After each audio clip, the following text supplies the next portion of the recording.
So hey guys, welcome back to my another new blog. আজকে বানাবো খিচুড়ি। বৃষ্টির দিন। এটা হচ্ছে মুসুর ডাল, এটা হচ্ছে চাল। নিয়ে নিয়েছি পেঁয়াজ, কাঁচা লঙ্কা, এখানে ফোড়ন দেওয়ার জন্য তেজপাতা, শুকনো লঙ্কা, এখানে নুন, ধনিয়া, জিরা আর হলুদ আর শুকনো লঙ্কা। চলো বানাই। সো এবার প্রথমে চাল আর ডালকে একসাথে মিক্সড করে ভালো করে ধুয়ে নেব।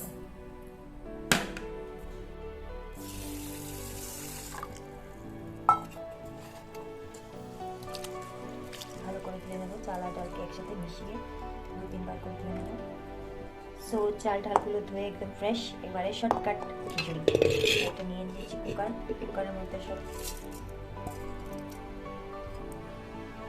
এবারে যে মশলাগুলো রেখেছি এটার মধ্যে সাথে একটু জল দিয়ে দেবো, দিয়ে সবটাকে একসাথে মিক্সড করে একসাথে সবটাকে ভালো করে মিশিয়ে তারপরে এই চাল আর ডালের মধ্যে কুকারে একসাথে দিয়ে দেবো। এরকম দিলে অনেক বেশি ভালো হয়, সব ফ্লেভারটা ভালো আসে। যে এখানে সব একসাথে মিক্সড করে দেবো। তারপর এখানে কোচানো কাঁচা লঙ্কাগুলো দিয়ে দিচ্ছি। তারপর এখানে কেটে রাখা পেঁয়াজগুলোর মধ্যে হাফ পেঁয়াজ আমি এখানে দিয়ে দেবো, আর কিছু রেখে দেবো ফোড়নের জন্য। দিয়ে এখানে পরিমাণ মতো জল দিয়ে দেবো। এবারে কুকারটা ভালো করে 4-5টা শীষ দিয়ে দেবো। বসিয়ে দিলাম। তো শুধু তো আর খিচুড়ি হলে চলে না, তার সাথে একটা ডিম ফ্রাই করে নেবো। আর এটা হচ্ছে সবচেয়ে স্পেশাল শীতল ভর্তা, এটা বানিয়ে নেবো এখন। সো প্যানটা গরম হয়ে গেছে, আমি তেল দিয়ে দিচ্ছি।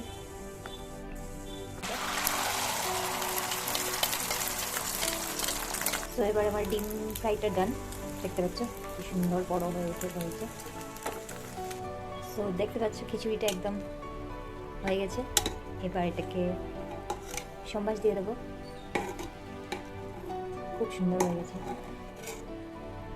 সো এখানে কড়াইতে তেল দিয়ে দিচ্ছি, তেলটা অনেক গরম হয়ে গেছে। এবার দিয়ে দেবো তেজপাতা, শুকনো লঙ্কা, তারপর দিয়ে দেবো পেঁয়াজ।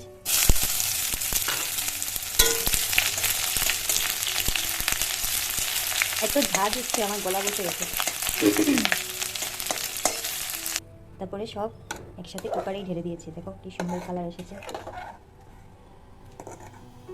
So this is the final look. এটা খিচুড়ি, ডিম বড়া, শীতল ভর্তা, এটা মায়ের হাতের বানানো আমের আচার।